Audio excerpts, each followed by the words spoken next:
Ano to? Kuan man na sir katong nasakit pa ko ba mo man ilang gipasuot sa kuha. Parang tambal, depensa. Agimat. So ano masasabi mo sa tulong na binigay sa iyo ngayon? Salamat po kay kanang buhay pa ako ngayon. Kanang naalagaan ko po yung anak ko. Ano masabi mo sa sponsor na nagbigay ng tulong sa iyo? Ako, maraming salamat po sa mga sponsor, sa mga nanood ng video ko po, nag-comment at mga magagandang advice po sa akin, magagandang feedback. Nakakatulong, malaking tulong po ito sa pag-push po sa akin na magpagamot at magpadayon sa buhay. So willing ka magpagamot? Opo. Oh. Nag-eskwela ka, elementary sa Holy Cross College of Kalinan po. Since sa Davao grade City 1 po to 4th year. Senior high school po sa Kalinan National High School na po. May kaya talaga kayo kasi private yun eh. Gumaling siya. Alam mo naman ang hapon. Ganyan din siya nagsusulat. Bright siya. Mag-painting. Galing niya mag-painting. Agi na. Ang galing. Ginagawa namin siya ng magandang.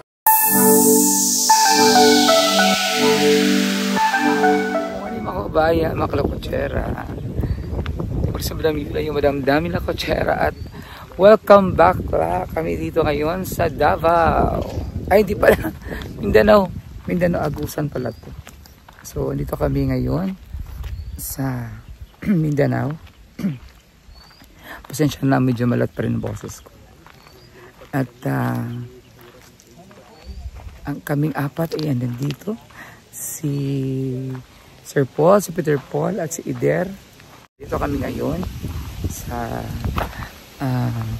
part pa rin ito ng Kapalong sa Mindanao. At puntahan namin si Aiza, yung ating bilag ni Sir Paul na katutubo na Inglesera. So, yan si Sir Paul. So, balik kami dito muli sa kabundukan ng Mindanao. Maaga kami umalis, actually mga alas 5. Umalis na kami doon. Kasi medyo malayo ito sa, sa proper. Ayan. So, may backpack tayo. Tatawid daw kami ng ilog eh. So, samahan nyo kami sa aming pagbalik sa mga kabundukan ng Mindanao. Yan, sa ating mga kapatid na katutubo.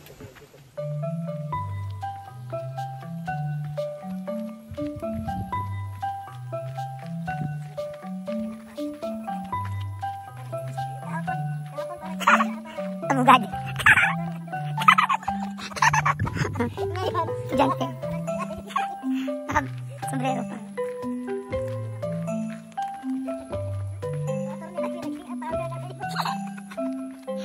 Estudyante.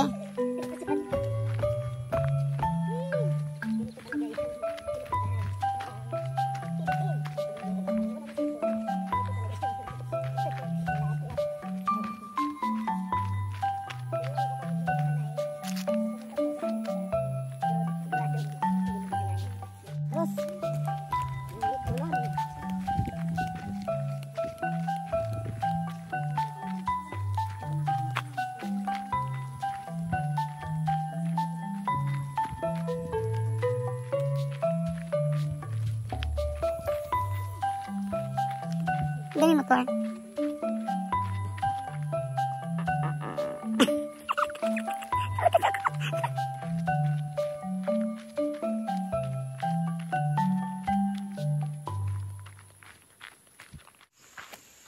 So, ayan. Ang sabi ni Ida, estudyante na naman daw akong kagahapon. Kagabi daw, galing sa airport kami. Mukha daw akong abogada. Attorney. Ayan. Kasi ito yung attorney. Nasa kami bundok. So, dala ko yung backpack para mas madaling malagay yung mga gamit. Ay, may school pa pala dyan. May school pala sa baba, oh. Ayun.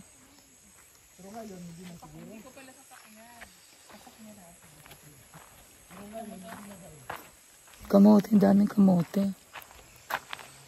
Ang tagal ni Peter Paul. Ayan.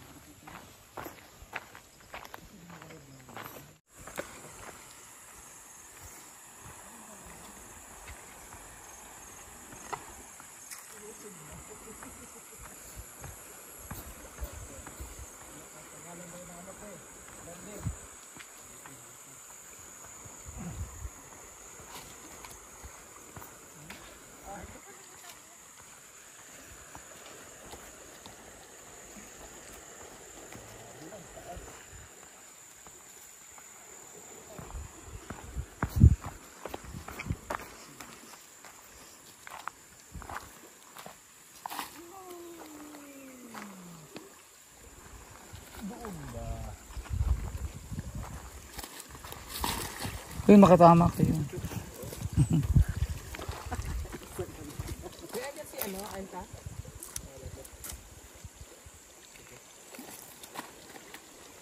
Sakit yung balsa? Layo ang balsa, wala yung driver. Kagi. Hindi mabasa tayo niyan.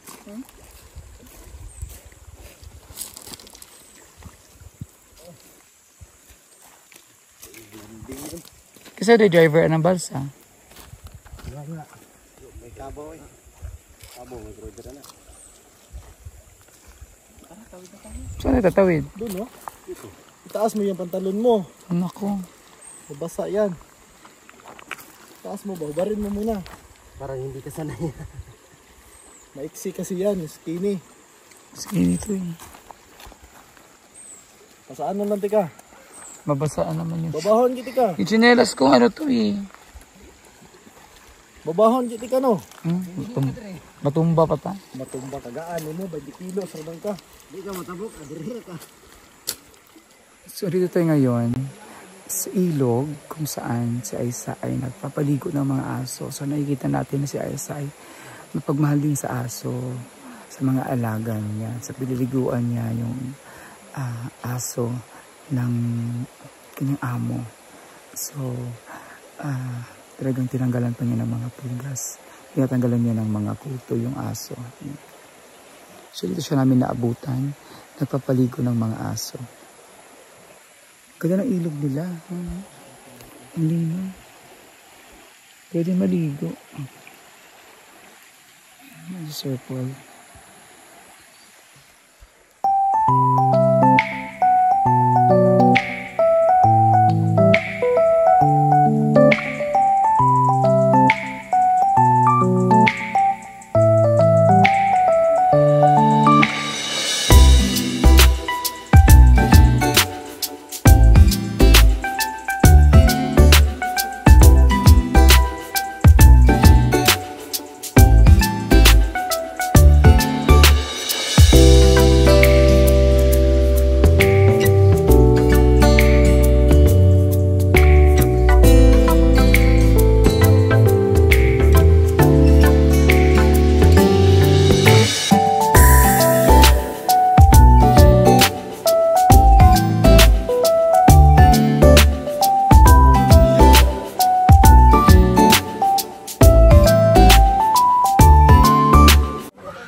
Sinusulat-sulat ni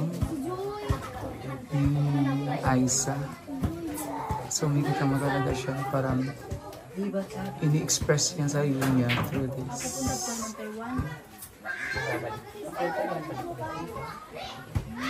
So pa, meron pa siyang mga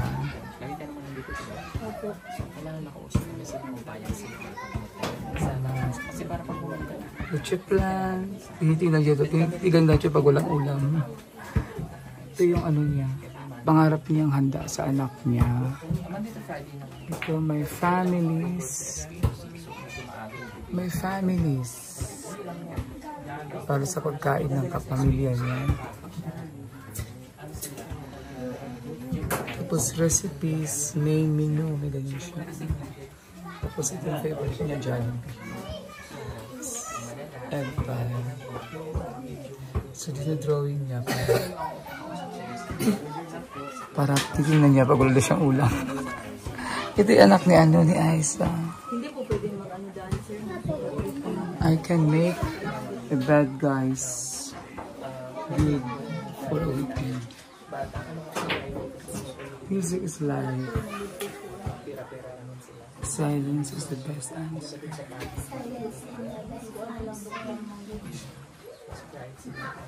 Ito yung mga dream niya sa buhay. Sige maging drummer. So that's why yung iba, continue na pagkakamot sa Time is good. private. So that's sobrang Ito tawag niyang freedom wall. pupunta rin sa private.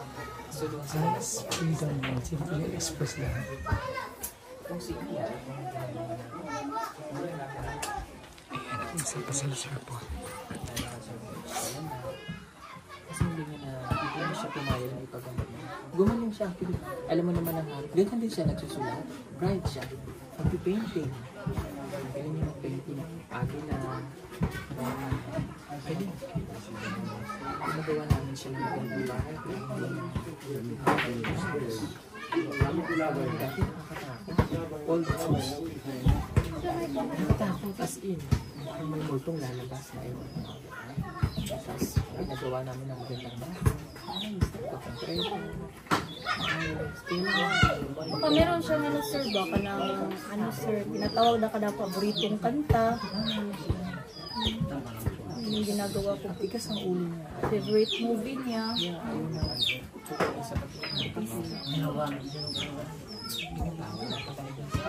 Thank you again. O, pinagkakapi niya pa kami pero Wait. Inamoy na itatubig sir. hindi na uy. Layo pang kami ulian. Basin po Ito na. slide po sir. Ito na lang yung basahin ko na lang to para busog na ako.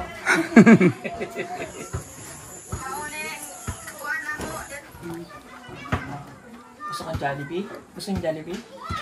Ha? Now, pagkatilaw ng uban diri sir. Yes, sir. Sino gusto ng Jollibee? Lahat. Lahat? Lahat, Sige. sir.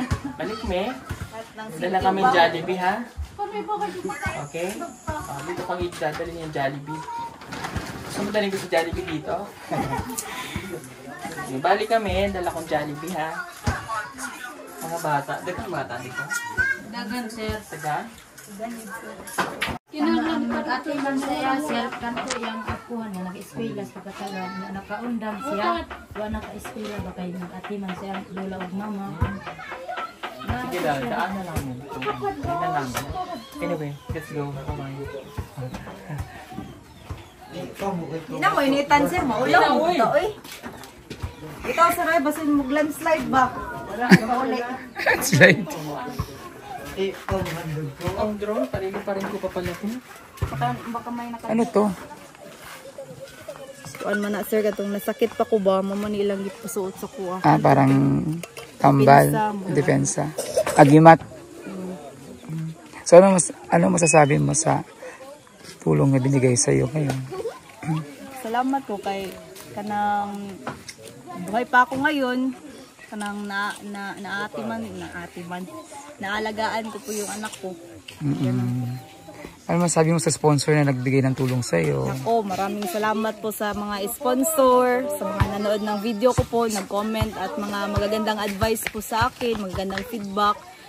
Nakakatulong, malaking tulong po ito sa pag-push po sa akin na magpagamot at magpadayon sa buhay. So willing ka magpagamot? Opo. Oo. Alam mo, proud na proud ako sa iyo.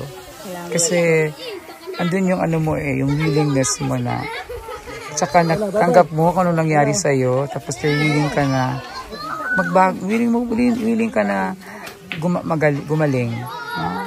And grabe yung you're so intelligent, you're so smart, tapos you're so selfless.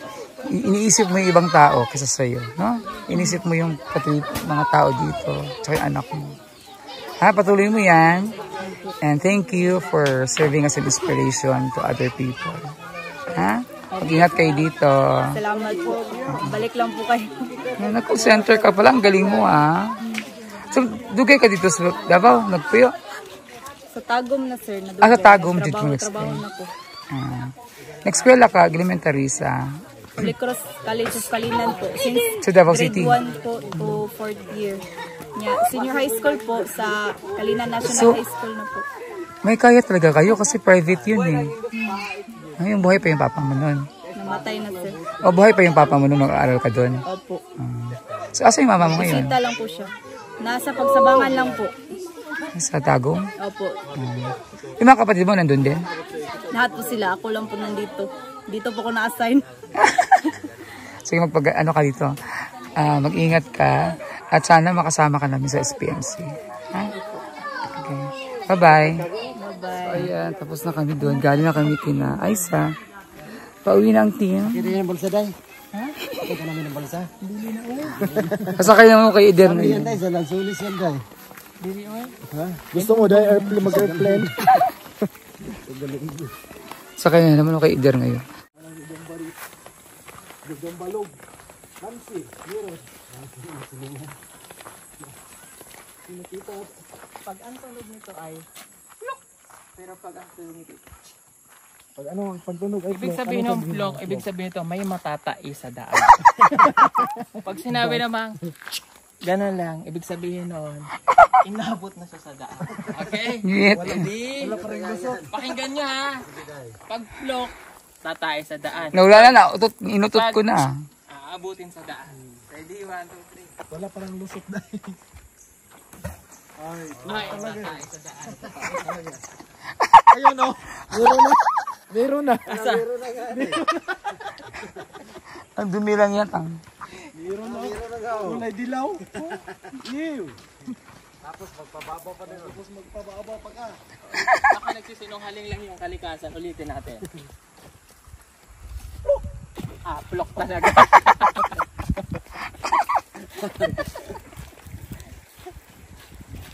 Saan ba? Uy, ababa muna ako.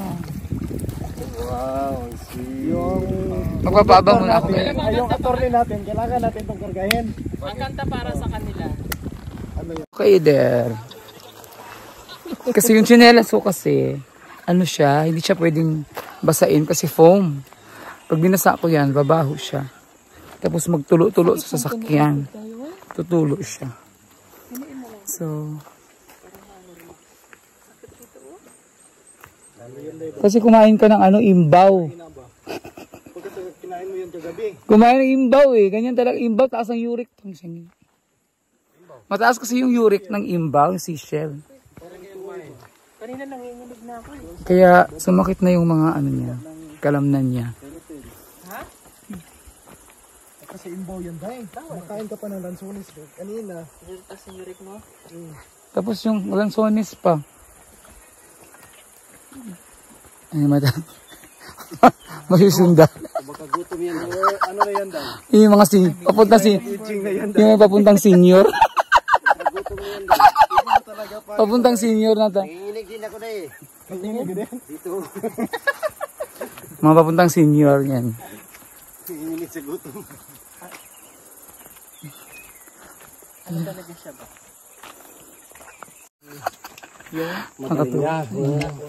Gumaling na ba?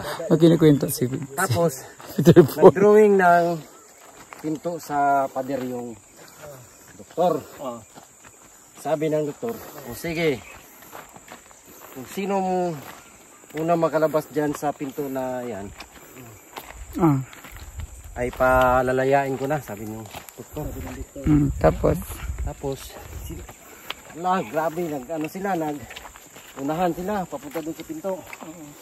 May isang pasyente na hindi sumali doon. Bakit? Naisip ng doktor, ito magaling na siguro to. Kasi hindi, yung halos parang alam ko na yung kwento. isa lang talaga yung hindi sumali doon. Kasi drawing lang yun sa Alam ko kung sino yung hindi sumali. pinto. Alam ko kung sino yung hindi sumali. Ikaw. Hindi. Tinanong siya, kaya doktor, tinanong siya kung bakit siya hindi sumali doon. Kasi naisip ka doktor, ito magaling ito kasi hindi sumali. Tinanong siya, bakit ka hindi sumali doon sa nagunahan? Sabi niya, paano nila mabubuksan yan? Nandito sa akin ang susi. Sabi ko na, alam ko na yung kwento. Tawa tayo.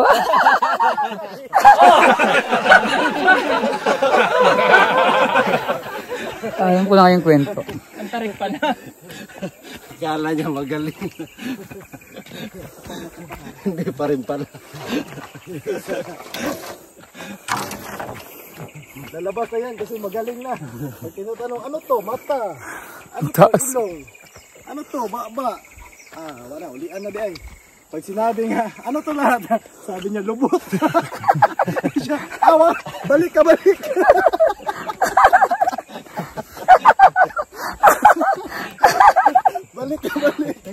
Kala mo kalaya ka. Hindi, hirap ang talbos, no? Ang dami.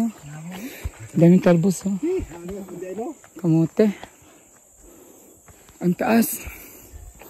Taas nakakita. Matarik. Kamuting baging. Tay, kailan mo paggawa itong ano? Ito na ano. Siguro pag nakita na nila ito, ipapagawa nila ito. Okay. So, ngayon nakikita na ninyo, So, yan. huwag kayong bangay ng bangay yan dyan. Hindi mapagkal dito sa ano. Diba? Ang dami-daming problema ng bansa. Totoo naman yun. Bangayan dyan. Bakit ka nagalit? Paano bang nagkakasundo kayo? Pumunta kayo sa mga bundok. Tama. Puntahan nyo yung related ng Puro. buhay dito. Ang gulo nila sa Senado, ang gulo na sa Kongreso, tapos hindi nila, ang daming nagugutom. Ang daming Tapos na sana to, Day. ang daming Natin dito na semento. tiwangwang na mga kailangan pang gawin, no? Tulad dito kalsada na to. Yung motor niya, hindi nakatuloy, oh. Mga tulay. Mga eskwela na. Ang daming nagugutom. Hindi sana tayo yung naglalakad ngayon, Day. Pabahay sa mga kabutubo. Yung mga Tatakbo na nga ako. Takbo ka, Day. Layo pa eh. Kaya lang mangalit dapat magtulungan na lang, no? Tatakbo ka ng 1 Hindi yung magbangayan para dahil sa eleksyon na yan. Dili, oy. Tulong-tulong na lang tayo Bisaya ka nga daw. para sa ikakaunlad ng ating bayan. Apoy na ako. Ang kiyas mo pakinggan pag nagbisaya. Tanawa nga ating kuan. Dagan ng ugat ng gawas. Yes. Dagat ang gawas na oh. Ayun o, ganun tayo galing o. Ang galing mo pala. Naman. Galing mo pala. Okay. Dugay na diri sa Mindanao. Di pa kabalo magbisaya. Pero kanina nahimik siya. Kanina, nanahimik ka. Paspas man ang bisaya niya. Kaya di makasampot. Ang sabi niya, magtagalog nga kayo, di ko yung maintindihan. Kaya pala siya nanahimik. Kasi si Kuan ko si Ider. Mula, gikan kami sa Davao. Hantod makaabot dire. Kaya sige ba sa istorya? Lahat sa kanyang kwento. Sige lang sa mag-storya ba? Kaya, kaibigan mo day, mauwi natin siya. Uy, Hindi, maritis yan, Day. marites nando siya. Hindi daw siya marites. Hindi hubog. Sabi niya, hindi daw siya marites. Ang ganda pakinggan ng Bisaya mo, Day. Ganda talaga. Ikaw ang salita ng Bisaya. Sa may Islam kasi yung Bisaya ko day. Ikaw nga. Islam yan eh. Yung accent mo, Tagalog. Ilonggo. Ang accent ko Ilonggo, na Bisaya ko yan. Kahapon sa airport, ano mga ng babae oh. Iwan ba dito na pasahero? Mag-isa lang to siya pa. Kasi galing kami Bacolod. Kaya puro Ilonggo yung mga narinig nila doon. Kaya hindi sila sanay sa ano. Natatawa Sir, sila. iwan ba dito? Yung sa mall, Day, sa mall. Sa mall? Ano sa mall? Ang ganun din ang tunog. Kasi nga bago kayo, hindi kayo nasanay. Rice mo, sir ba? Wala ng rice mo, sir. Garlic ba gid or plain rice lang gid? Plain rice lang gid eh. Plain rice lang gid. Kapoy na ko magtakaw dito oh. Bukid kayo. Kaya taas yun, no? Bukid kayo. Uli na. Ikaw uli na ka? Bye. the surroundings. So yun, pauwi na kami. Ganito yung kay na Aiza. So, ang maano ko lang, the difference between Aiza and Gia is, si Aiza, aminado siya na meron siyang problema. Aminado siya na meron siyang, dumaan siya ng depression. Dumaan siya ng sakit na yon. At willing siyang magpagamot. Unlike din kay Gia kasi, nung minaglag din si Gia, in denial siya, ayaw niya na magpagamot. Sabi niya, magaling na ako, okay na ako, ganun. So unlike si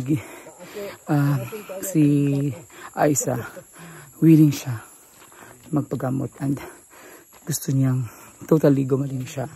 So kailangan lang natin ng approval nung actually umokay na yung tiyuhin niya dito sa tribo nila. Ang kailangan lang natin is approval from her mother. So yun yung tatanong natin or hinga natin ng permiso yung mama niya. So at least nakakabilib yung istorya ni Aiza. This is a reality na sa panahon ngayon, grabe. Huwag natin ipagsambaha, walang bahala ang mga problema sa pag-iisip kasi malaking issue ito. Hindi ito basta-basta lang na sakit. This is a world. Ano ito siya? Hindi lang sa Pilipinas, buong mundo dumadanas nito. Maraming mga kabataan ang dumadanas sa mga ganitong issues.